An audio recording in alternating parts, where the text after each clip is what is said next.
साथियों, आप सभी का इस प्लेटफॉर्म पर स्वागत है।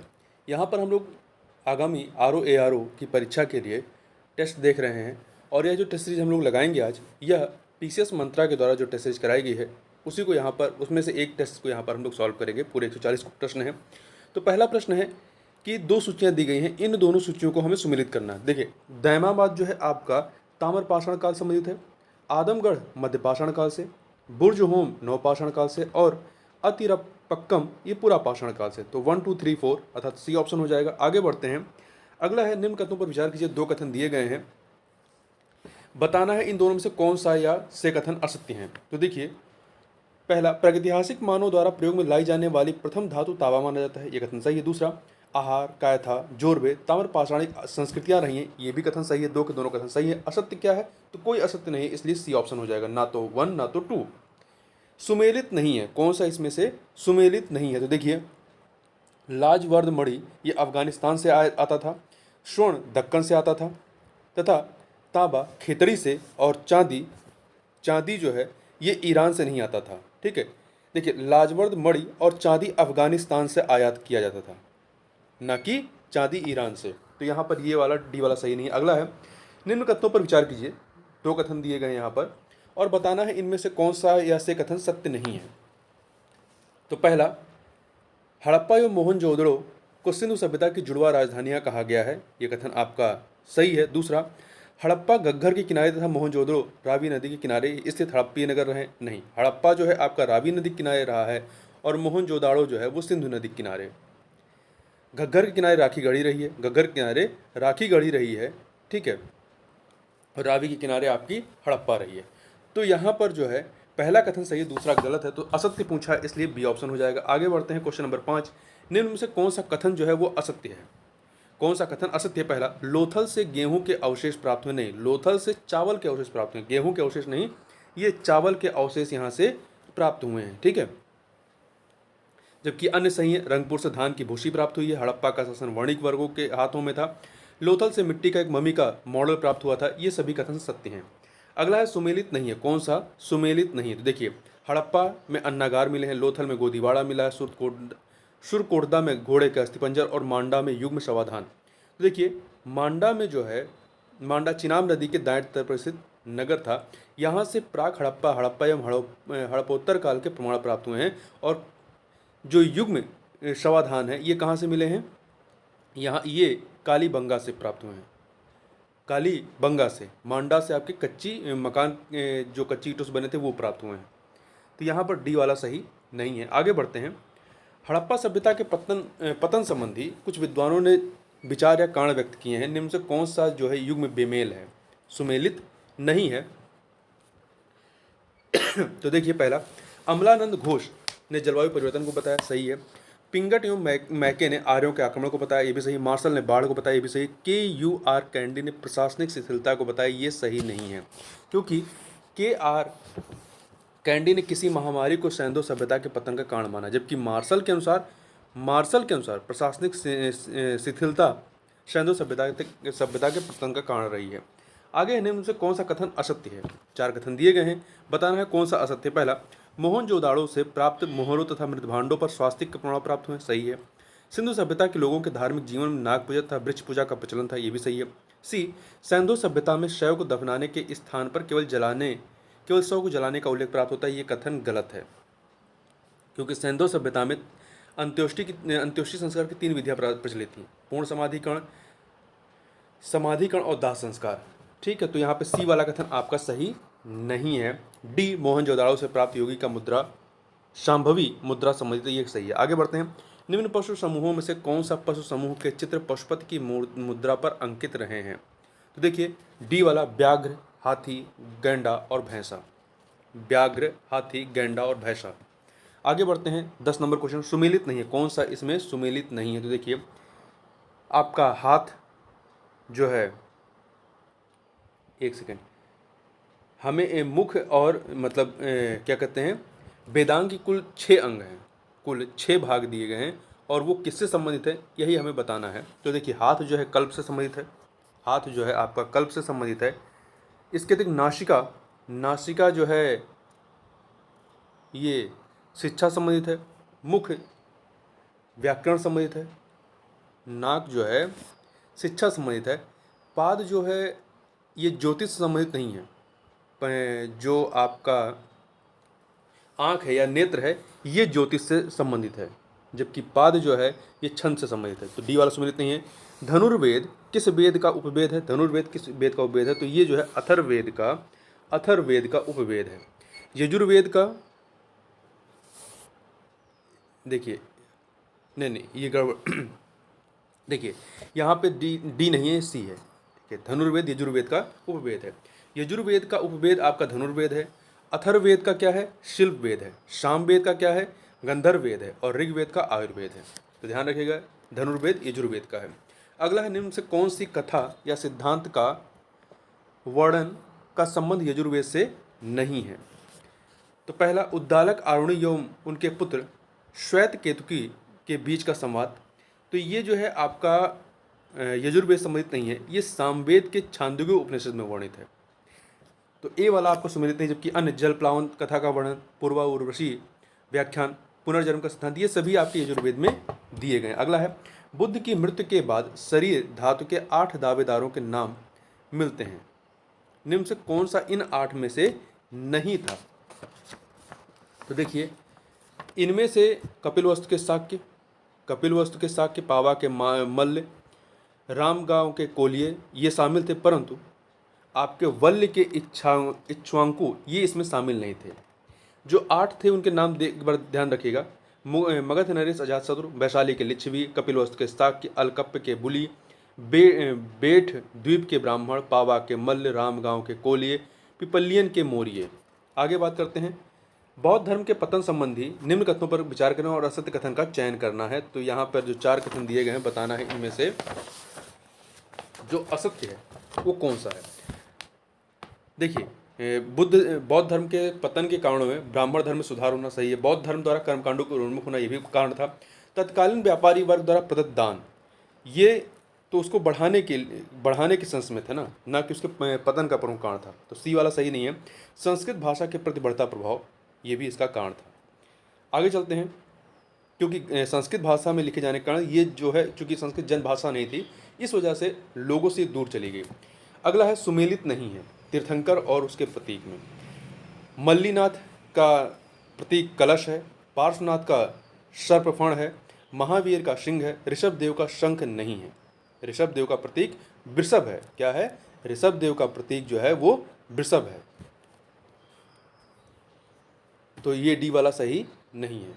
ये जैन धर्म के प्रथम तीर्थंकर माने जाते हैं, जिनका जन्म जो है अयोध्या में माना जाता है। निम्नलिखित में से कौन सा सुमेलित नहीं है? कौन सा सुमेलित नहीं है? मुद्राक्षस विशाखदत्त की है, महाभाष्य पतंजलि की है, कथा सरित सागर जो है, कथा सरित सागर ये क्षेमेंद्र की नहीं है, ये सोमदेव की है।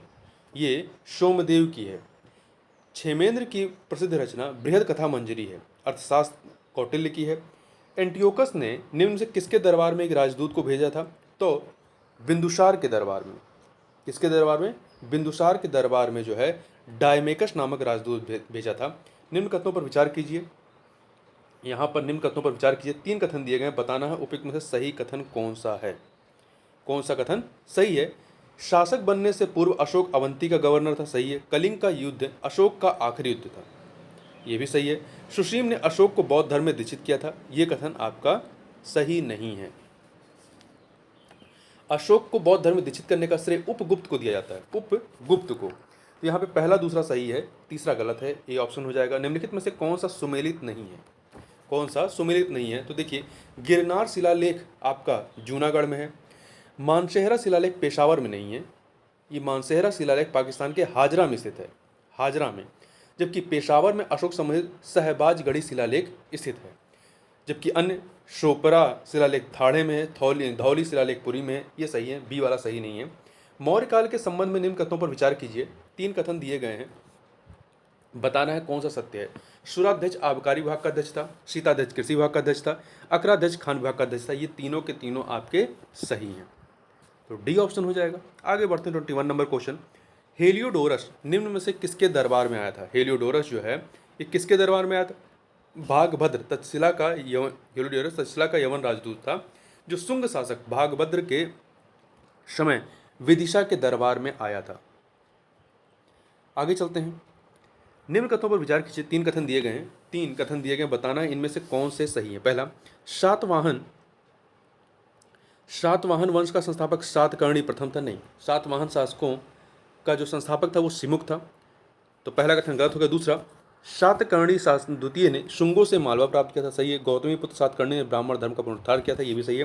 तो 2 और 3 सही है, पहला गलत है, बी ऑप्शन हो जाएगा। आगे बढ़ते हैं। निम्न में से कौन सा एक बौद्ध भिक्षु नागसेन से प्रभावित होकर बौद्ध बन गया था? तो मीनांडर। कौन बना था? मीनांडर बना था। रबातक अभिलेख निम्न से किससे संबंधित है? रबातक अभिलेख जो है किससे संबंधित है? तो ये जो है आपका कनिष्क से, किससे? कनिष्क से संबंधित है। रबातक अभिलेख अफगानिस्तान में स्थित है, जो कुषाण शासक कनिष्क से संबंधित रहा है।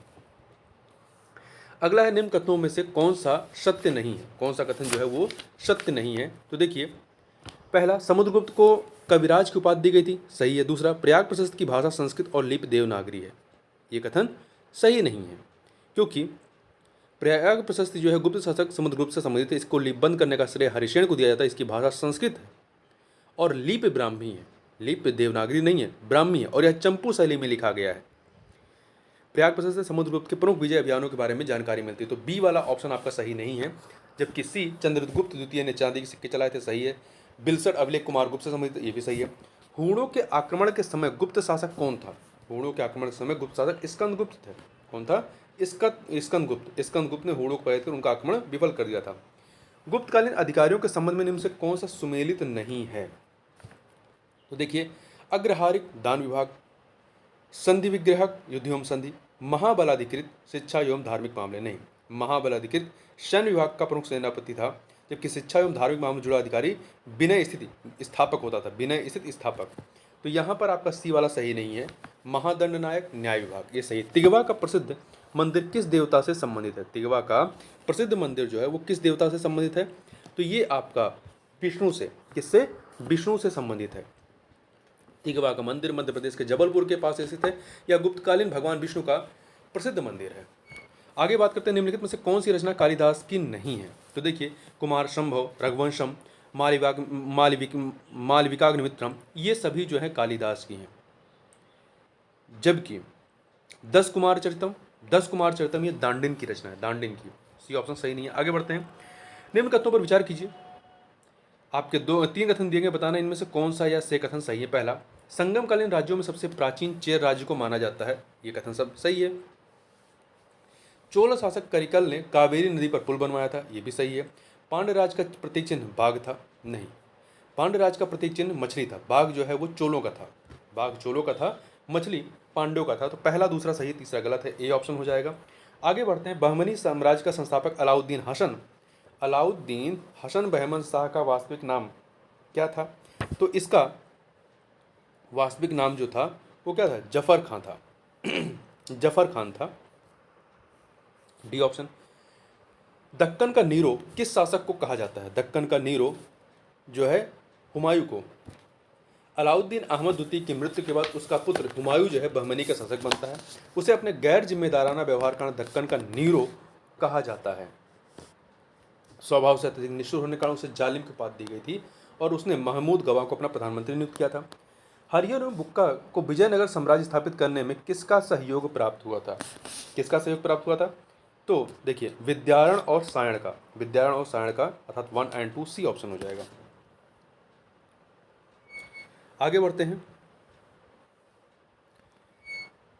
अगला है 34 नंबर क्वेश्चन। पुर्तगाल यात्री नूनीज ने किसके शासनकाल में भारत आया था? पुर्तगाल यात्री नूनीज किसके शासनकाल में ये भारत आता है? तो अच्युतदेव राय के शासनकाल में। तो देखिए, आपका नूनीज अच्युत राय के समय में आता है। कृष्णदेव राय के समय में कौन आता है? डोमिगो पायस एवं दुआर्ड बारबोसा आते हैं। और देवराय द्वितीय के समय में ईरानी राजदूत अब्दुल रज्जाक आता है। और देवराय प्रथम के समय में जो है निकोलो कुंटी आता है। प्रसिद्ध शासक कृष्ण देव राय विजयनगर साम्राज्य के किस वंश का शासक था? तो ये आरवीडू वंश का शासक था। किसका था? नहीं, एक सेकंड, आरवीडू का नहीं, तुलुप वंश का शासक था। ठीक है, ये जो है विजयनगर साम्राज्य के तुलुप वंश का महान शासक था। आगे बढ़ते हैं, निम्नलिखित में से कौन से कार्य मोहम्मद बिन तुगलक द्वारा नहीं किया गया था? मोहम्मद बिन तुगलक के द्वारा, तो देखिए, दुआब में कर वृद्धि, खुरासान पर आक्रमण, इसके द्वारा किया गया कार्य था। परंतु कृषकों को प्रदत्त तकावी या कृषि ऋण को माफ करने का कार्य जो है फिरोज तुगलक ने किया था। फिरोज तुगलक जो इसके बाद शासक बनता उसने किया था। तो सी वाला सही नहीं है। सांकेतिक मुद्राओं का प्रचलन भी मोहम्मद बिन तुगलक ने किया था। आगे बढ़ते हैं, सल्तनत काल में आरिजे मुमालिक, सल्तनत काल में आरिजे मुमालिक नामक अधिकारी कौन से विभाग का प्रधान होता था? तो ये सैन्य विभाग का, आरिजे मुमालिक सैन्य विभाग का प्रधान होता था। रसालत ए मुमालिक विदेश विभाग का, काजी उल कुजात न्याय विभाग का, और दीवाने रियासत बाजार नियंत्रण विभाग का। आगे बढ़ते हैं, इल्तुतमिश के संबंध में क्या सत्य है, क्या सत्य है ये बताना है। तो देखिए यहाँ पर दो कथन दिए गए हैं, बताने में से कौन सा सत्य है। इल्तुतमिश द्वारा अपने वफादार गुलाम अमीरों की एक टुकड़ी तुर्काने चहलगानी की नियुक्ति की गई, ये कथन आपका सही है। दूसरा, इल्तुतमिश ने इक्ता शासन व्यवस्था को प्रारंभ किया, ये भी सही है। दो के दोनों कथन यहाँ पर सही है, सी ऑप्शन हो जाएगा। निम्नलिखित में से कौन सा सुमेलित नहीं है? शासक और उनकी राजधानी या किला, कुतुबुद्दीन ऐबक के लाहौर, इल्तुतमिश के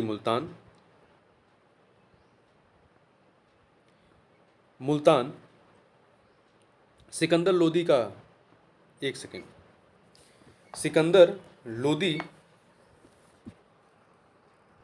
यहाँ देखिए कुतुबुद्दीन ऐबक ने राजधानी लाहौर रखी थी, इल्तुतमिश ने कहाँ पे, दिल्ली बनाई थी। तो यहाँ पे बी वाला सुमेलित नहीं है। सिकंदर लोदी आगरा, अलाउद्दीन खिलजी सीरी। आगे बढ़ते हैं, निम्नलिखित को सुमेलित कीजिए। शासक और व्यवस्था, उनके द्वारा प्रारंभ की गई व्यवस्था। तो यहाँ पे एक सेकेंड, हाँ, अलाउद्दीन खिलजी ने कौन सी व्यवस्था चालू की? अलाउद्दीन खिलजी ने दीवाने रियासत अर्थात दो से मिलाइए, दीवाने रियासत आर्थिक मामलों की देखभाल। मोहम्मद बिन तुगलक दीवाने अमीर को ही तीन से मिला दीजिए। फिरोज तुगलक ने दीवाने खैरात रोजगार दफ्तर, तो इसको चार से मिला दीजिए। बलबन ने दीवाने अर्ज सैन्य विभाग, वन से मिला दीजिए। तो क्या हो जाएगा? 2341 अर्थात डी ऑप्शन। निम्नलिखित में से कौन सा कथन जो है वो असत्य है? देखिए, पहला, कुतुबुद्दीन ऐबक ने कुतुब मीनार के निर्माण की नींव रखी, जिसे इल्तुतमिश ने पूर्ण कराया, सही है। बलबन ने अपने शासनकाल में रक्त और लौह की नीति को अपनाया, ये भी सही है। सिकंदर लोदी द्वारा सिकंदर द्वितीय सानी की उपाधि ग्रहण की गई थी, ये कथन गलत है, क्योंकि यह उपाधि जो है सिकंदर द्वितीय सानी की उपाधि अलाउद्दीन खिलजी द्वारा ग्रहण की गई थी, अलाउद्दीन खिलजी के द्वारा। तो सी सही नहीं है। सैयद वंश के संस्थापक खिजर खान ने सुल्तान की उपाधि धारण नहीं की थी, ये सही है। निम्नलिखित में कौन सा सुमेलित नहीं है? शासक और लेखक, मतलब कौन सा शासक कौन सा लेखक संबंधित है, तो कौन सा सुमेलित नहीं है ये बताना। देखिए, मोहम्मद बिन तुगलक से इबन बतूता संबंधित है, मुबारक शाह से याहिया बिन अहमद संबंधित है, अलाउद्दीन खिलजी से अमीर खुसरो संबंधित रहा है, जबकि इब्राहिम लोदी से जियाउद्दीन बर्नी संबंधित नहीं रहा है। जियाउद्दीन बर्नी मोहम्मद बिन तुगलक और फिरोज शाह तुगलक के शासनकाल का एक प्रमुख लेखक था, जिसने फारसी में तारीख फिरोज शाही लिखी थी। तो यहाँ पर आपका डी वाला सही नहीं है। अद्दा एवं बिख नामक सिक्के सिक्के सल्तनत काल के किस शासक द्वारा चलाए गए थे? तो इसको जो है फिरोज तुगलक के द्वारा, किसके द्वारा? फिरोज तुगलक के द्वारा चलाए गए थे। मोहम्मद बिन तुगलक द्वारा सोने का सिक्का दीनार चलाया गया था। क्वेश्चन नंबर 44 देखते हैं, दिल्ली सल्तनत के शासनकाल में सर्वाधिक लंबा शासन किस वंश का रहा है?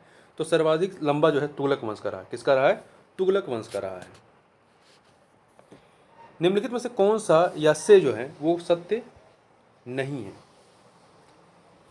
दो कथन दिए गए हैं, बताना इनमें से कौन सा सत्य है या सत्य नहीं है। पहला, उस्र गैर मुस्लिमों से लिया जाने वाला भूमि कर था, खराज मुस्लिमों से लिया जाने वाला भूमि कर था। दो के दोनों कथन यहाँ पर सही है, तो यहाँ पर सी ऑप्शन हो जाएगा। आगे बढ़ते हैं, निम्नलिखित में से कौन सा कथन जो है वो असत्य है? कौन सा कथन जो है वो असत्य है?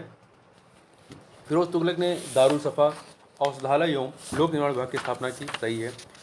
दूसरा, मोहम्मद बिन तुगलक ने अकालग्रस्त लोगों के लिए अकाल संहिता तैयार करवाई, ये भी सही है। मोहम्मद शाह तुगलक के शासनकाल में तैमूर का भारत पर आक्रमण हुआ, ये कथन सही नहीं है।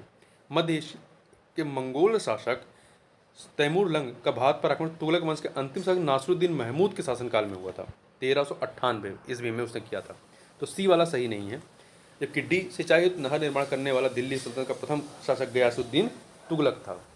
आगे बढ़ते हैं, निम्नलिखित में से कौन सी इमारत का निर्माण कुतुबुद्दीन ऐबक द्वारा नहीं करवाया गया था? 2.5 दिन का झोपड़ा कुव्वतुल इस्लाम मस्जिद कुतुब मीनार, इसका निर्माण करवाया गया था, परंतु जहां पनाह नगर का निर्माण इसके द्वारा नहीं कराया गया था। ठीक है, इसका निर्माण जो है जहां पनाह नगर का मोहम्मद बिन तुगलक ने करवाया था। संस्कृत भाषा में जामवंती कल्याण की रचना किस शासक के द्वारा की गई थी? इसकी रचना कृष्णदेव राय के द्वारा की गई थी। कृष्णदेव राय। ढलवा दीवारों बट्टार सलामी पद्धति का, ढलवा दीवारों बट्टार सलामी या सलामी पद्धति का निर्माण में प्रयोग सल्तनत काल में किस वंश के द्वारा किया गया? तो इसको तुगलक वंश के द्वारा, तुगलक वंश के द्वारा इसका प्रयोग किया गया। अगला है 1799 ईस्वी में किंग जॉर्ज को बादशाहनामा किसने भेंट किया था? तो ये बादशाहनामा जो है, एक सेकेंड, ये 50 नंबर क्वेश्चन पहले देख रहे हैं ना। भारत का सीदी किसे कहा जाता है? तो भारत का सीदी हसन ए देहलवी को, किसको? हसन ए देहलवी को कहा जाता है। अब चलते हैं आगे, 51 नंबर क्वेश्चन।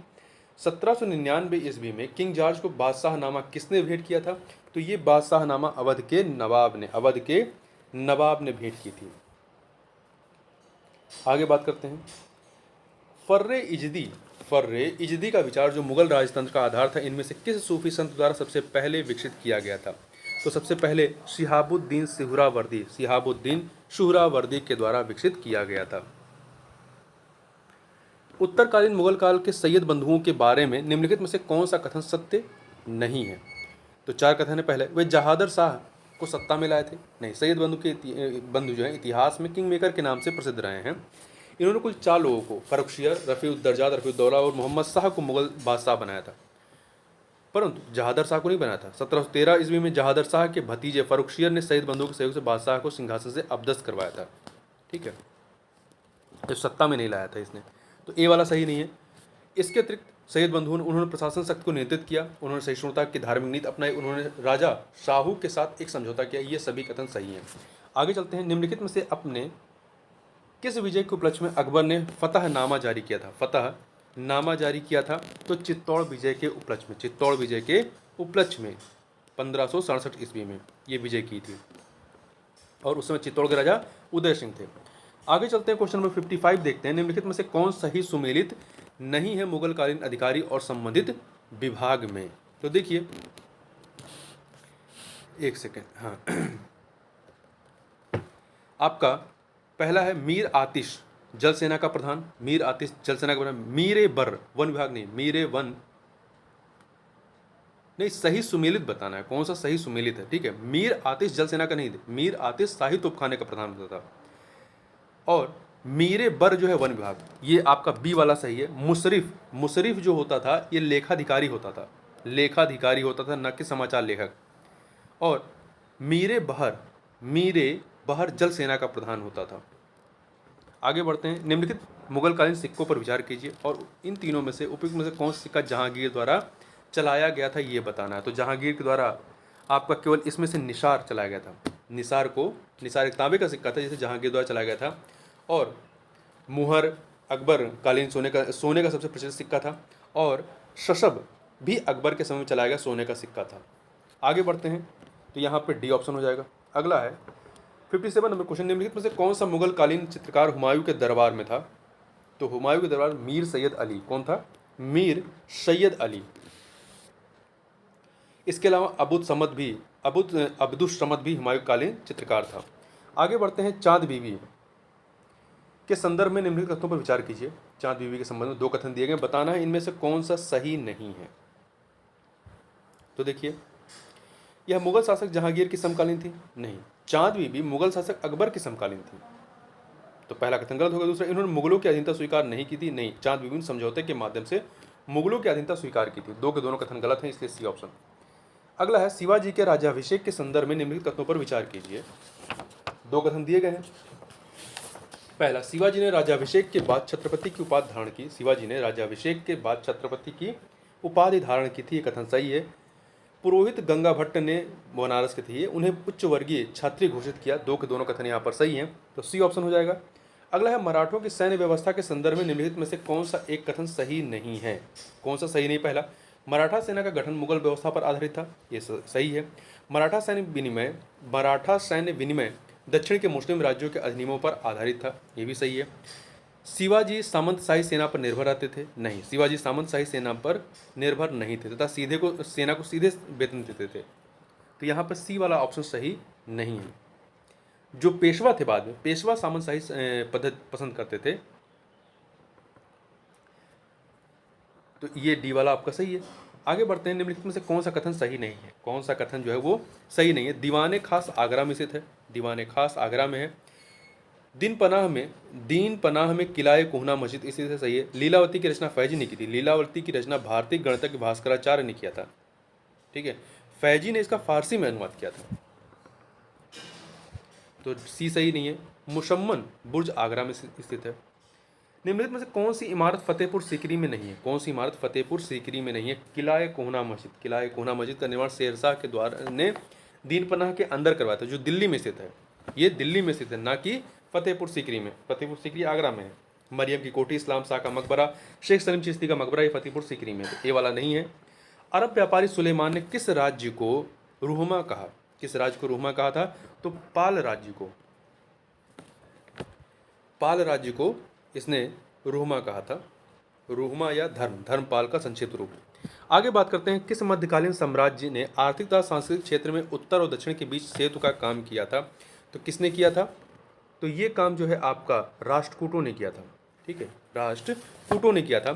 चोल साम्राज्य में प्रचलित गिल्ड किससे संबंधित है, चोल साम्राज्य में प्रसिद्ध गिल्ड जो है ये व्यापारिक श्रेणियों से संबंधित है, व्यापारिक श्रेणियों से। अगला है क्वेश्चन नंबर 66, इस राजवंश का संस्थापक दंती दुर्ग था। इस वंश के राजा कृष्ण प्रथम ने एलोरा के कैलाश मंदिर का निर्माण करवाया। इसी वंश के शासकों ने एलिफेंटा की गुफा मंदिर का निर्माण करवाया। उपयुक्त चर्चा का संबंध किस राजवंश से है, तो इसका संबंध जो है राष्ट्रकूट शासकों से है, सी ऑप्शन। निम्नलिखित में से किस मुगल बादशाह के शासनकाल में नादिर शाह का भारत पर आक्रमण होता है, तो नादिर शाह का भारत पर आक्रमण जो है वो किसके समय में होता है,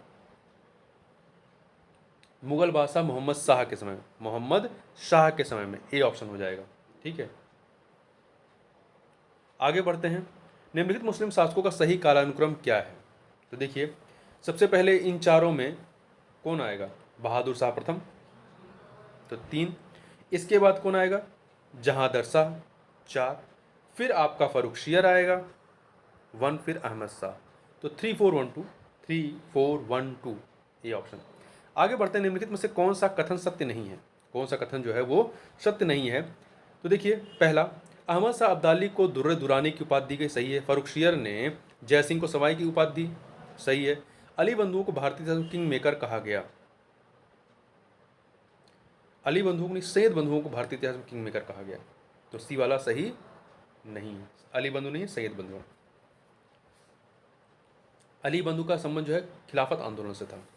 मोहम्मद शाह को रंगीला कहा गया, सही है। आगे बढ़ते हैं, किस मुगल सम्राट ने अंग्रेजों को बंगाल में शुल्क मुक्त व्यापार करने की सुविधा प्रदान की थी, तो फर्रुखशियर ने। किसने की थी, फर्रुखशियर ने। निम्नलिखित कथनों पर विचार कीजिए।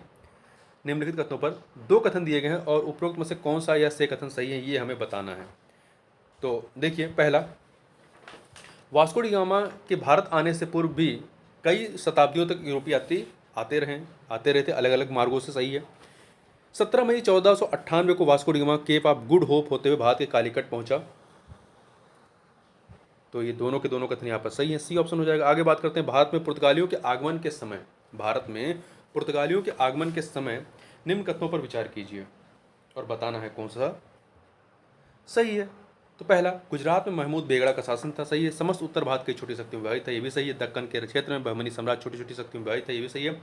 भारत में अधिकतर साम्राज्यों की नौसैनिक शक्तियाँ बहुत कमजोर थीं, ये 4 के चारों कथन यहाँ पर पूरी तरह सही है, डी ऑप्शन हो जाएगा। निम्नलिखित में से सही सुमेलित है, क्या सही सुमेलित है, 4 चीज़ें दी गई हैं, बताना है इनमें से कौन सा सही सुमेलित है। तो देखिए पहला, 1530 में पुर्तगालियों ने गोवा को अपने भारतीय राज्य की राजधानी बनाया, ठीक है। शामिल तो 1510 में कर लिया था, राजधानी बनाते 1530 में, सही है। दूसरा, 1535 में पुर्तगालियों ने दमन पर अधिकार कर लिया, 1535 में दीव पर अधिकार किया था, दमन पर नहीं किया था, ठीक है। और 1559 में दमन पर, दीव पर नहीं दमन पर अधिकार किया था, तो ये भी गलत है। 1641 में मलक्का दुर्ग पुर्तगालियों से डचों से मलक्का दुर्ग जो है पुर्तगालियों ने डचों से छीना था, ये सही है। तो पहला और चौथा सही है, पहला और चौथा, डी ऑप्शन। निम्नलिखित कथनों पर विचार कीजिए। दो कथन दिए गए हैं, बताना है कौन सही। पहला, लुई 14वें के मंत्री कोलबर्ट ने वर्ष 1664 में फ्रांसीसी ईस्ट इंडिया कंपनी की नींव रखी, सही है। ली नाइयर और डुमास में भारत में 1720 और 1742 के बीच फ्रांसीसी शक्ति को सुदृढ़ किया और बंगाल, कोरोमंडल और मालाबार तट में कारखाने स्थापित किए। दो के दोनों कथन यहाँ पर सही हैं, इसलिए आपका सी ऑप्शन हो जाएगा। आगे बढ़ते हैं, 75 नंबर क्वेश्चन देखते हैं। भारत में फ्रांसीसियों की असफलता के कारण क्या थे? तो देखिए, पहला, फ्रांस के सम्राट की असंगठित नीति, फ्रांसीसियों के लिए वाणिज्यिक प्रेरणा का अभाव, अंग्रेजों की मजबूत सामरिक नीति, ये सभी कारण थे। परंतु जो डी वाला है, पुर्तगालियों से बड़ी मात्रा में लिया गया उधार, ये सही नहीं है। तो पहला, दूसरा, तीसरा कारण है। ठीक है, आगे बढ़ते हैं। भारत में मुगल साम्राज्य के पतन के प्रमुख कारण क्या थे? कमजोर उत्तराधिकारी, सही है। उत्तराधिकारी लड़ाई, ये बिल्कुल नहीं है। मराठा चुनौती, ये थी। कमजोर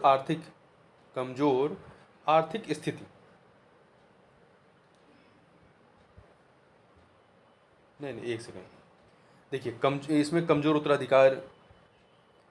उत्तराधिकार की लड़ाई, मराठा चुनौती, कमजोर आर्थिक स्थिति, यूरोपियों का आगमन और राष्ट्रवाद की भावना का अभाव, ये सभी के सभी कारण थे इनके पतन के। 1 2 3 4 5 6। आगे बढ़ते हैं। डलहौजी के बेबकर सिद्धांत का शिकार पहला राज्य कौन सा था? तो पहला शिकार सतारा था। सतारा, ठीक है, 1848 में। संभलपुर 1849 में। नागपुर जो है 1854 में। आगे बात करते हैं, निम्नलिखित में सही सुमेलित हैं। कौन सा सही सुमेलित है, ये बताना है। तो देखिए, प्रथम आंग्ल बर्मा युद्ध 1824 से 26 में, सही है। प्रथम आंग्ल अफगान युद्ध जो है, ये 1852 में नहीं होता है, बल्कि 1839-42 में होता है, तो दूसरा गलत है। तीसरा, द्वितीय आंग्ल बर्मा युद्ध ये 1852 में होता है, ना कि 85 में, तो ये भी गलत हो गया। चौथा, द्वितीय आंग्ल अफगान युद्ध वर्ष 1870-80 में होता है, ये कथन आपका सही है। तो पहला और चौथा सही है, डी ऑप्शन हो जाएगा। बेलू थम्पी ने विद्रोह किया था, कहाँ पर किया था? तो त्रावणकोर में, ये त्रावणकोर के दीवान थे। आगे चलते हैं, तो ए ऑप्शन। क्वेश्चन नंबर 80 देखते हैं। पायक जो है क्या थे? ये उड़ीसा के परंपरागत पैदल सैनिक थे। अगला है, सही सुमेलित कीजिए संस्थान या समाज और इनकी स्थापना वर्ष। तो देखिए, ब्रह्म समाज की स्थापना 1829 में बंगाल, तो बी से मिलाइए, ठीक है। और अगला है प्रार्थना समाज 1863 बम्बई, ए से मिला दीजिए। सत्य शोधक समाज 1873 पुणे, डी से मिला दीजिए। रामकृष्ण मिशन 1896 कलकत्ता, सी। तो बी, ए, डी, सी ऑप्शन हो जाएगा। आगे बढ़ते हैं। समाज सुधार आंदोलन के भारतीय समाज पर पड़े दूरगामी प्रभावों में से प्रमुख थे। कौन से प्रमुख थे? तो यहाँ पर आपके कितने प्रभाव दिए गए हैं? 5 प्रभाव। तो इनमें से कौन से प्रभाव दूरगामी थे? तो देखिए, आत्मनिर्भरता तथा दृढ़ संकल्प की भावना का विकास, शिक्षा के क्षेत्र में योगदान, लोगों में आधुनिक विचारों का सृजन, जाति व्यवस्था की कठोरता पर आघात, समाज में महिलाओं की स्थिति में सुधार, ये सभी के सभी प्रभाव थे। तो डी ऑप्शन 1 2 3 4 5। अगला प्रश्न है, स्थायी बंदोबस्त से जुड़े निम्नलिखित कथनों पर विचार कीजिए। यहाँ पर 3 कथन दिए गए हैं, बताना है इनमें से कौन सा सही है। तो पहला, जमींदार अपने इलाके की संपूर्ण भूमि के स्वामी बना दिए गए तथा सरकार की ओर से भू राजस्व की वसूली करना उनका कार्य था, ये कथन आपका सही है। दूसरा, जो राजस्व जमींदार वसूल करता था उसके 10 में से 8 भाग उसे सरकार को देने पड़ते, शेष भाग वह अपने मेहनताने के रूप में रख लेता था, ये कथन गलत है। उसे 10 में से 9 भाग को सरकार को देना होता था, 10वां भाग वो अपने पास मेहनताने के रूप में रखता था, तो दूसरा गलत है। तीसरा, जमींदारों द्वारा सरकार को दिया जाने वाला राजस्व स्थायी और निश्चित होता था, इसलिए जमींदारों को उनके क्षेत्र में पड़ने वाली समस्त भूमि का स्वामी घोषित किया गया। तो पहला तीसरा सही है, पहला तीसरा, दूसरा गलत है, तो सी ऑप्शन हो जाएगा। आगे चलते हैं, क्वेश्चन नंबर 84 देखते हैं। निम्नलिखित कथनों पर विचार करिए। तो कितने कथन? 3 कथन है, बताना है इनमें से कौन सा या से सही है। तो देखिए पहला, महालवारी बंदोबस्त के अनुसार प्रत्येक गांव के लिए अलग बंदोबस्त होता था। जमींदार अथवा वे घराने जो जमींदार होने का दावा करते थे उन्हीं के हाथों सरकार या बंदोबस्त सौंपती थी। सही है। 19वीं सदी के आरंभ में मद्रास तथा बम्बई के कुछ क्षेत्रों में रैयतवारी बंदोबस्त व्यवस्था लागू की गई थी। सही है। तीसरा, रैयतवारी बंदोबस्त के अनुसार भूमि जोतने वाले को उस भूमि का स्वामी माना जाता था बशर्ते कि वह भू राजस्व चुकाता रहे। तो 3 के तीनों कथन सही है, डी ऑप्शन हो जाएगा। अगला है, निम्नलिखित कथनों पर विचार कीजिए। 2 कथन, ये 3 कथन दिए गए हैं और बताना है इनमें से कौन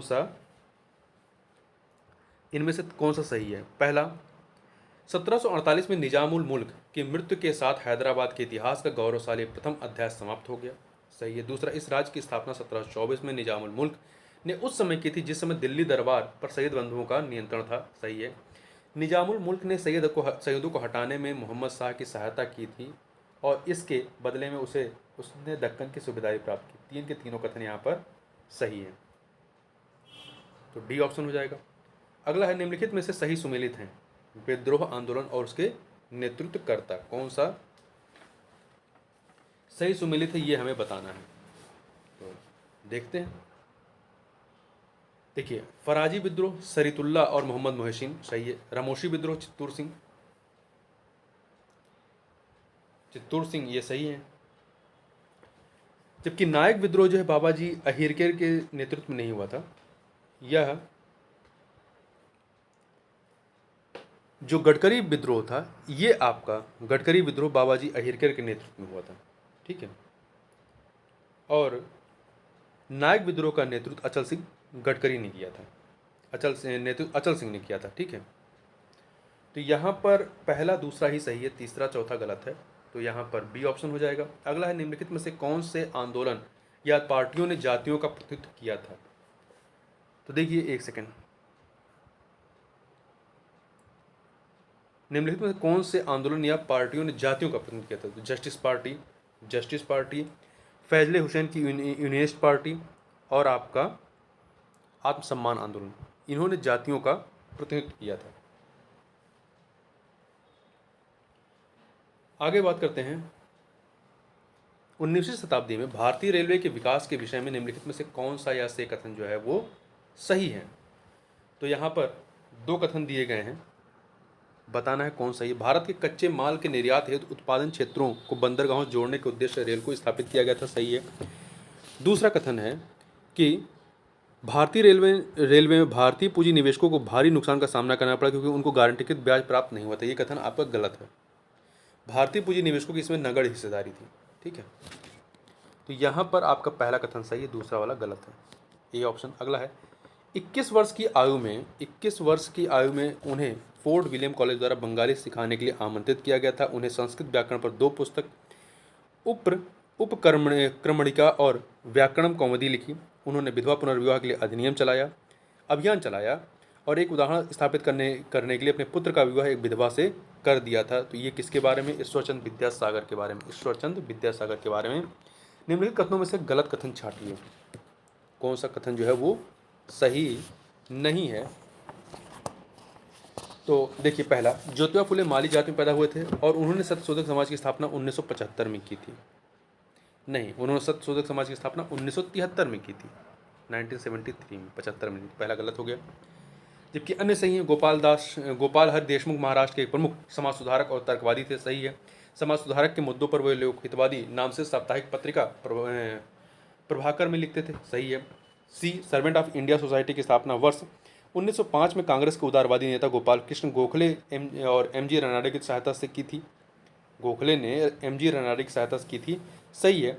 नारायण मल्हार जोशी ने बम्बई में सोशल सर्विस लीग की स्थापना की थी। ये भी कथन आपका सही है। 91 नंबर क्वेश्चन देखते हैं। निम्नलिखित में से किसके बारे में माना गया कि वह 1857 में ब्रिटिश के विरुद्ध षड्यंत्रकारी सन्यासियों और फकीरों का नेता था। तो नाना साहब के बारे में। किसके बारे में माना गया? नाना साहब के बारे में। आगे बात करते हैं, निम्नलिखित कथनों पर विचार कीजिए। 2 कथन दिए गए हैं, बताना है कौन सा सही है। पहला कथन है कि मंगल पांडे ने ग्वालियर विद्रोह किया था। नहीं, बैरकपुर छावनी में इन्होंने विद्रोह किया था, ग्वालियर विद्रोह नहीं किया था। तो पहला कथन आपका गलत हो गया, पहला गलत। दूसरा, 1857 के विद्रोहियों ने बहादुर शाह जफर को भारत का बादशाह घोषित किया, ये कथन सही है, तो बी ऑप्शन हो जाएगा, बी ऑप्शन, केवल 2। आगे बात करते हैं 1857 ईस्वी के विद्रोह के संदर्भ में कौन सुमेलित हैं, कौन सा सुमेलित हैं? तो देखिए, लियाकत अली इलाहाबाद समिति लखनऊ से नहीं, मौलवी अहमदुल्ला ये फैजाबाद समिति बरेली से नहीं, जबकि बरेली से खान बहादुर समिति, बखत खां दिल्ली, तो 3 वाला आपका सही, तीसरा तो सी ऑप्शन। आगे बात करते हैं, 2 सूचियाँ दी गई हैं संस्थापक और किस संस्था के संस्थापक रहे, ये हमें सुमेलित करना है। तो देखिए, सुरेंद्र नाथ बनर्जी इंडियन एसोसिएशन, तो 3 से मिला दीजिए। जस्टिस रनाडे पुणे सार्वजनिक सभा, 2 से मिलाइए। पी राघवाचारी मद्रास महाजन सभा। फिरोज शाह मेहता बॉम्बे प्रेसिडेंसी एसोसिएशन, तो 3214 सी ऑप्शन। आगे बढ़ते हैं, क्वेश्चन नंबर 95। 1866 में दादा भाई नौरोजी द्वारा लंदन में निम्नलिखित में से कौन सी संघ अथवा संस्था की स्थापना की गई थी? तो इनके द्वारा 1866 में ईस्ट इंडिया एसोसिएशन की स्थापना की गई थी। भारतीय राष्ट्रीय कांग्रेस की स्थापना के पूर्व के संगठनों में निम्नलिखित में से कौन से शामिल रहे हैं? देखिए कितने सारे हैं, 4 हैं। तो पूना सार्वजनिक सभा 1870 में इसकी स्थापना होती थी, पहले का हो गया, ठीक है। इसके बाद आपका दूसरा देखते हैं, the servant of India society नहीं, ये 1905 का है, तो ये तो बाद का हुआ, 1885 के बाद का है। इंडियन एसोसिएशन ऑफ कोलकाता ये 1876 में पहले है। बॉम्बे प्रेसिडेंसी एसोसिएशन, इसकी स्थापना 1885 में ही हुई थी, ठीक है, 1885 में हुई थी। तो 1 3 4 दूसरा नहीं, डी ऑप्शन। अगला है, अभिनव भारत नाम से क्रांतिकारियों के गुप्त संगठन का निर्माण किसके द्वारा किया गया था? इसका निर्माण जो है विनायक दामोदर सावरकर के द्वारा किया गया था 1904 में। नीचे दिए गए घटनाक्रमों पर विचार कीजिए और उन्हें कालक्रमानुक्रम में व्यवस्थित करना है। तो देखिए, बंगाल विभाजन 16 अक्टूबर 1950 को होता है। केंद्र सरकार की राजधानी का कोलकाता से दिल्ली स्थानांतरण जो है ये कब होता है? 1911 में। कांग्रेस का विभाजन 1907 में होता है। मुस्लिम लीग का गठन 1906 में होता है। तो इसमें देखिए क्रम देखिए, बंगाल विभाजन होगा, फिर मुस्लिम लीग का गठन होगा, फिर कांग्रेस का विभाजन होगा और फिर केंद्र सरकार की राजधानी का कोलकाता से दिल्ली स्थानांतरण। तो 1432 अर्थात सी ऑप्शन हो जाएगा। अगला है, निम्नांकित घटनाओं को सही कालक्रमानुसार में रखना है। तो देखिए, खुदीराम बोस को फांसी होती है 1908 में। कब होती है? 1908 में होती है।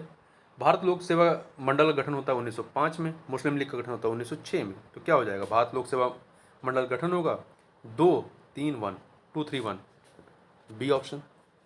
आगे बढ़ते हैं, क्वेश्चन नंबर 100 देखते हैं। शारदा एक्ट किस गवर्नर जनरल या वायसराय के काल में पारित हुआ था? तो लॉर्ड इरविन के समय में 1929 में। अगला है, प्रथम दिल्ली दरबार का आयोजन किस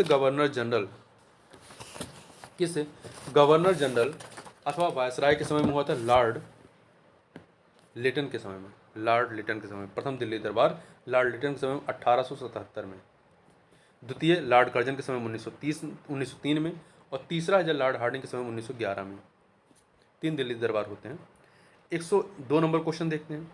राष्ट्रीय नियोजन समिति के गठन की बात कांग्रेस के किस अधिवेशन में किया गया था? तो हरिपुरा अधिवेशन 1938 में, जिसकी अध्यक्षता सुभाष चंद्र बोस ने की थी। कलकत्ता अधिवेशन 1911, जिसमें पहली बार जनगण मन गाया गया, इसकी अध्यक्षता किसने की थी? तो इसकी अध्यक्षता विशन नारायण धर ने की थी। इंडियन ओपिनियन पत्रिका का संपादन किस भाषा में नहीं किया जाता था? तो इसका संपादन गुजराती, अंग्रेजी, तमिल में होता था, परंतु मराठी में नहीं होता था। 4 भाषाओं में था, गुजराती, हिंदी, अंग्रेजी, तमिल। निम्न में से कौन सही सुमेलित नहीं है? तो देखिए, Prarthana Samaj Atmaram Pandurang, theosophical society colonel H.S. Olcott, Veda Samaj के श्री धरालू नायडू, सही है। रामकृष्ण मिशन रामकृष्ण परमहंस के द्वारा नहीं, स्वामी विवेकानंद के द्वारा स्थापित किया गया था। तो डी वाला सुमेलित नहीं है। भारतीय राष्ट्रीय कांग्रेस की स्थापना के समय बंगाल गवर्नर जनरल कौन था? Lord Dufferin. निम्न में से कौन सा सही सुमेलित नहीं है?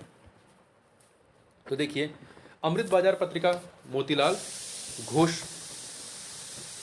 सोम प्रकाश, मदन मोहन मालवीय नहीं, सोम प्रकाश ईश्वरचंद विद्यासागर का समाचार पत्र था। ठीक है, तो बी वाला सही नहीं है। जबकि अन्य कविवचन सुधा भारतेंदु हरिश्चंद्र, वंदे मातरम लाला लाजपत राय सही है। अगला है, तिलक ने 28 अप्रैल 1919 को होम रूल लीग की स्थापना की। इन्होंने अपने लीग के अध्यक्ष के रूप में किसे नियुक्त किया था?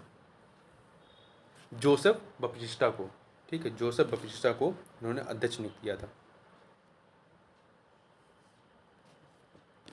आगे बात करते हैं, स्वदेशी आंदोलन का प्रचार उत्तर प्रदेश में किसके नेतृत्व में किया गया? तो यहाँ पर नेतृत्व स्वामी श्रद्धानंद के नेतृत्व में। निम्नलिखित में से कौन सा आयोग विश्वविद्यालय आयोग के रूप में जाना जाता है? तो आपका रैले आयोग। कौन सा? रैले आयोग विश्वविद्यालय आयोग के रूप में जाना जाता है। 1901 में लॉर्ड कर्जन ने कमेटी गठित की थी, फिर 1904 में भारतीय विश्वविद्यालय अधिनियम पारित होता है 1904 में। जलियांवाला बाग हत्याकांड में हंटर समिति से अपनी पूर्व समिति या बिल जिसने अंग्रेजी अधिकारियों को निर्दोष साबित किया था, वो कौन सी थी? एक सेकंड, वो आपकी थी इंडेमिनिटी बिल थी। ठीक है, आगे बात करते हैं, किन दो क्रांतिकारियों ने वायसराय लॉर्ड इरविन को ट्रेन से उड़ाने की योजना बनाई थी और ट्रेन विस्फोट भी किया था, लेकिन इरविन बाल बाल बच गया। तो ये योजना चंद्रशेखर आज़ाद और यशपाल के द्वारा बनाई गई थी। ठीक है, चंद्रशेखर आज़ाद और यशपाल के द्वारा कब बनाई गई थी? तो 23 सितंबर 1929 को। आगे बात करते हैं, अगला है, चौरी चौरा कांड का नेतृत्वकर्ता कौन थे? इसके नेतृत्वकर्ता जो थे वो भगवान अहीर थे। कौन थे? भगवान अहीर। आगे बात करते हैं, गलत कथन की पहचान करना है। 4 जो कथन दिए गए हैं। तो पहला, पूना पैक्ट पर महात्मा गांधी और डॉक्टर अंबेडकर ने हस्ताक्षर किए थे। नहीं, डॉक्टर अंबेडकर ने किया था, परंतु गांधी जी की तरफ से जो है मदन मोहन मालवीय ने किया था। मदन मोहन मालवीय ने सिग्नेचर किया था। तो पहला गलत हो गया। दूसरा, सांप्रदायिक अवार्ड एवं पूना पैक्ट में क्रमशः दलित के वर्ग के लिए 71 और 148 सीटें दी गई थी। सही है। सांप्रदायिक पंचाट अंग्रेजों की बांटो और राज करो नीति का हिस्सा थी, जिसने दलितों को हिंदू से पृथक करने का प्रयास किया। सही है। सांप्रदायिक पंचाट की घोषणा से गांधी जी नाराज हुए और हिंदुओं को बांटने की इस नीति के विरुद्ध उन्होंने नर्मदा जेल में आमरण अनशन प्रारंभ किया। सही है। निम्न कथनों पर विचार कीजिए। 2 कथन दिए गए हैं, बताना है कौन सा सही है। पहला, नेहरू रिपोर्ट पंडित जवाहरलाल नेहरू ने तैयार किया था। नहीं, इनके पिता मोतीलाल नेहरू ने तैयार किया था। पहला कथन गलत है। 1928 में इन्होंने भारत के लिए डोमिनेंट स्टेटस की मांग की थी। सही है, नेहरू रिपोर्ट में। तो पहला कथन आपका गलत है, दूसरा सही है, इसलिए बी ऑप्शन हो जाएगा। आगे बढ़ते हैं, अगला है,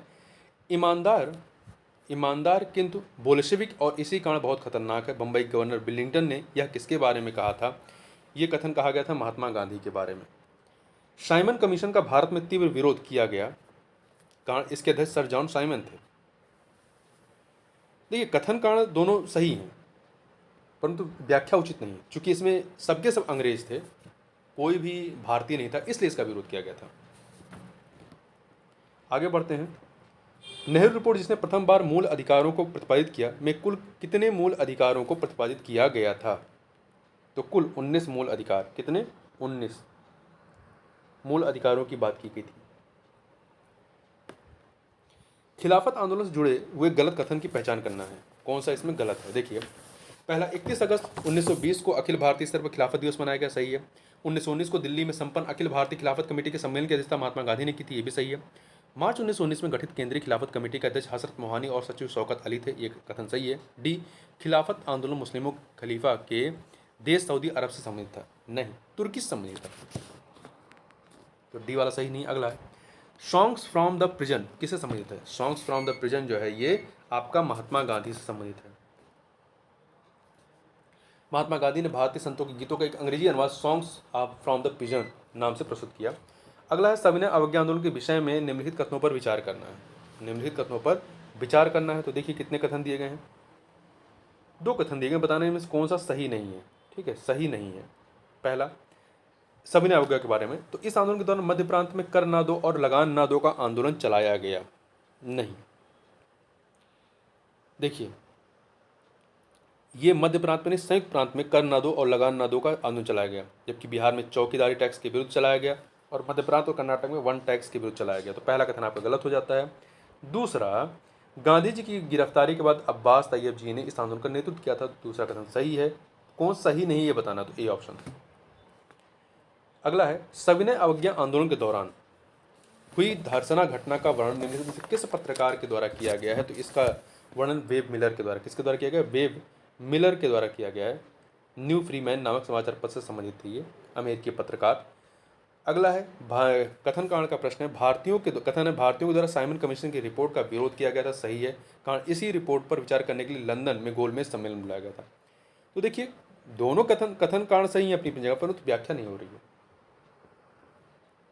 ठीक है, विरोध कारण गोलमेज सम्मेलन नहीं था, विरोध कारण उसमें किसी भारतीय को शामिल न करना था। आगे बढ़ते हैं, निम्नलिखित में से किसके द्वारा पूना पैक्ट का अंतिम मसौदा तैयार किया गया था? तो चक्रवर्ती राजगोपालचारी जी के द्वारा। अगला है, भारत शासन अधिनियम 1935 के विषय में निम्नलिखित कथनों पर विचार कीजिए। 3 कथन दिए गए हैं और इनमें से कौन सा कथन सही है ये बताना है। इस अधिनियम द्वारा अखिल भारतीय संघ की स्थापना की बात की गई। सही है। प्रांतों में द्वैध शासन लागू करने का प्रावधान था। नहीं, केंद्र में द्वैध शासन लागू करने का प्रावधान था, प्रांतों में नहीं। तो पहला सही, दूसरा गलत। तीसरा, अवशिष्ट अधिकार को गवर्नर जनरल के अधीन रखा गया था। ये सही है। तो पहला और तीसरा सही है, सी ऑप्शन हो जाएगा। निम्नलिखित में से किसके द्वारा all India anti untouchability league की स्थापना की गई थी? इसकी स्थापना जो है महात्मा गांधी के द्वारा की गई थी। महात्मा गांधी के द्वारा 1932 में ऑल इंडिया एंटी अनटचेबिलिटी, जिसे हरिजन सेवक संघ के नाम से जानते हैं, 1937 के चुनाव के बाद प्रांतों में नियुक्त मुख्यमंत्रियों के बारे में निम्नलिखित कथनों पर विचार कीजिए। बताना है कौन से सही सुमेलित हैं। तो देखिए, पहला, संयुक्त प्रांत के गोविंद पल्लम पंत, मध्य प्रांत के हरे कृष्ण मेहताब, नहीं, मध्य प्रांत के डॉक्टर खरे थे। तो दूसरा वाला गलत है। तीसरा, बिहार के श्री कृष्ण सिंह, सही है। पहला तीसरा, सी ऑप्शन। अगला है, कथन 2 कथन दिए गए, बताना इनमें से कौन सा या से सही कथन है। तो देखिए, 1940 में ब्रिटिश सरकार द्वारा लिन लिथिगो प्रस्ताव या अगस्त प्रस्ताव लाया गया था। सही है। इस प्रस्ताव का उद्देश्य द्वितीय विश्व युद्ध में भारतीयों का सहयोग प्राप्त करना। 2 के दोनों कथन यहाँ पर सही हैं, तो सी ऑप्शन हो जाएगा। अगला है, निम्नलिखित में से किसने डॉक्टर अंबेडकर के अलावा तीनों गोलमेज सम्मेलन में भाग लिया था? किसने लिया था? तो वो व्यक्ति थे टीबी शप्रू। कौन थे? टीबी शप्रू थे। अगला है, निम्नलिखित में से किसके द्वारा निद्दू ब्रोल, जो आंध्र प्रदेश में किसान काडरों के प्रशिक्षण के लिए इंडियन पीजेंट इंस्टीट्यूट की स्थापना की गई थी। किसके द्वारा की गई थी? तो ये की गई थी आपकी एनजी रंगा के द्वारा। किसके द्वारा? एनजी रंगा के द्वारा की गई थी। अगला है, नेताजी सुभाष चंद्र बोस के संदर्भ में निम्नलिखित कथनों पर विचार कीजिए। यहाँ पर 3 कथन दिए गए, बताना है इनमें से कौन सा सत्य है। तो देखिए, चित्तरंजन दास सुभाष चंद्र बोस के राजनीतिक गुरु थे। सही है। सुभाष चंद्र बोस कलकत्ता के मेयर चुने गए थे। ये भी सही। सुभाष चंद्र बोस ने मुक्ति सेना बनाई थी। ये भी सही। 3 के तीनों कथन यहाँ पर सही हैं, इसलिए डी ऑप्शन हो जाएगा। अगला है, नेताजी सुभाष चंद्र बोस ने किस दिन को शहीदी दिवस के रूप में मनाया था? किस दिन को शहीदी दिवस के रूप में मनाया था? तो 22 सितंबर 1944 को। 22 सितंबर 1944 को। आगे बढ़ते हैं। अगला है, पाकिस्तान के गठन की मांग का समर्थन करने वाले पहले कांग्रेसी नेता कौन थे? पहले कांग्रेसी नेता सी राजगोपालाचारी थे। निम्नलिखित कथनों पर विचार कीजिए। 3 कथन दिए गए हैं, बताना है उपयुक्त कथनों में से सत्य कथन या कथनों को चुनना है हमें। तो देखिए, पहला है, कैबिनेट मिशन 24 मार्च 1946 को दिल्ली में पहुंचा था। सही है। कैबिनेट मिशन सदस्यों में पैथिक लॉरेंस, स्टेफोर्ड क्रिप्स और एबी अलेक्जेंडर शामिल थे। ये दोनों कथन आपके सही हैं। तीसरा, कैबिनेट मिशन ने मुस्लिम लीग की पाकिस्तान की मांग को स्वीकार कर लिया था, नहीं अस्वीकार कर दिया था। तो यहाँ पर 2 कथन सही हैं, पहला और दूसरा। अगला है, महात्मा गांधी को 1 मैन बाउंड्री फोर्स की उपाधि किसने दी थी? तो ये उपाधि दी थी लॉर्ड माउंटबेटन ने। लॉर्ड माउंटबेटन ने दी थी। अगला है, वर्ष 1940 के अगस्त प्रस्ताव के संबंध में निम्नलिखित कथनों पर विचार करना है। यहाँ पे 3 कथन दिए गए, बताने इनमें से कौन सा सत्य है या सत्य है। पहला, वायसराय लॉर्ड लिंथगो ने युद्ध के दौरान कांग्रेस से सहयोग प्राप्त करने के लिए अगस्त प्रस्ताव रखा था। ये कथन आपका सही है। इस प्रस्ताव में कांग्रेस के अंतरिम राष्ट्रीय सरकार गठित करने की मांग को मान लिया गया था। नहीं, अगस्त प्रस्ताव को कांग्रेस ने स्वीकार कर लिया था, जबकि मुस्लिम लीग ने ठुकरा दिया था। नहीं, कांग्रेस ने जो है इसे अस्वीकार कर दिया था। ठीक है, कांग्रेस ने अस्वीकार कर दिया था। और मुस्लिम लीग ने भी अस्वीकार कर दिया था। तो पहला कथन केवल यहाँ पर सत्य है, बाकी दोनों गलत हैं। ए ऑप्शन हो जाएगा। आज़ाद हिंद फौज ने गिरफ्तार सैनिकों एवं अधिकारियों को लाल किले मुकदमे से बचाने के लिए कांग्रेस द्वारा गठित आज़ाद हिंद फौज बचाओ समिति में कौन शामिल नहीं थे? इसमें भूला भाई देसाई, इसमें आपके भूला भाई देसाई, तेज बहादुर सप्रू, अरुणा आसफ अली शामिल थे, परंतु सरदार वल्लभ भाई पटेल इसमें शामिल नहीं थे। भूला भाई देसाई इसके नेतृत्व करता थे। 138 नंबर क्वेश्चन देखते हैं। निम्नलिखित का सही कालक्रम क्या है? वर्धा प्रस्ताव 14 जुलाई 1942 का है, 1942 का है। और बेबल योजना 1945 14 जून 1945 की है। शाही नौसेना का विद्रोह जो है 18 फरवरी 1946 का है। और कैबिनेट मिशन जो है ये 24 मार्च 1946, ये भी 46 हो गया। तो 1 2 3 4 1 2 3 4 अर्थात ये ऑप्शन हो जाएगा। अगला है, अंतरिम सरकार में मुस्लिम लीग के शामिल होने के बाद सदस्यों की कुल संख्या कितनी थी? तो कुल संख्या कितनी थी? 14। ठीक है, पहले 12 थी, बाद में 14 हो जाती है। जलियांवाला बाग हत्याकांड की जांच हेतु कांग्रेस द्वारा गठित तहकीकात कमेटी का अध्यक्ष किसे बनाया गया था? तो किसे बनाया गया था? मदन मोहन मालवीय को बनाया गया था। ठीक है, और इसमें महात्मा गांधी सदस्य थे। तो सी ऑप्शन। तो इस प्रकार से हमने यहाँ पर 140 प्रश्नों को देखा। तो इस वीडियो में बस इतना ही। मिलते हैं नेक्स्ट वीडियो में, तब तक के बहुत बहुत धन्यवाद।